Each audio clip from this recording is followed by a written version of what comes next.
নন্দীগ্রামে ফিরাদের কুশপুত্তলিকা দাহ নিয়ে পুলিশের সাথে ধস্তাধস্তি বিজেপি কর্মীদের।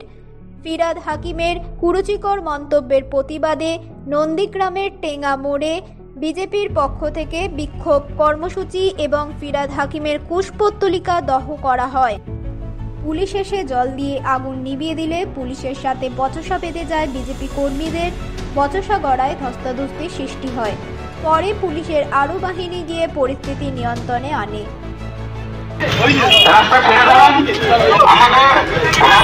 আমাদের হিন্দুদের কথা বলেছেন এবং হিন্দুদের সবসময় অন্যায়ভাবে উনি কথা বলেছেন এবং আমাদের মহিলাদের সঙ্গেও উনি খুব অপব্যবহৃত করেছেন। কেন, কি কারণে?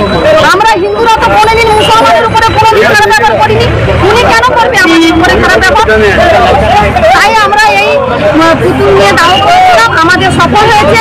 আমরা যে করেছিলাম আমরা সফল হয়েছি। ভারতীয় জনতা পার্টি সবসময় অন্যায়ের প্রতিবাদ করেছে, আগেও করে। আজকে দেখলাম এই কর্মসূচি চলাফেরা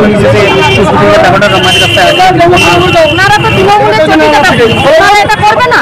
ওনাদের মমতা ব্যানার্জি বসে আছে, ওনারা টাকা খেতে পাবে না, ওনাদেরকে এখান থেকে ট্রান্সফার করে দেবে। তাই ওনারা এরকম করছেন।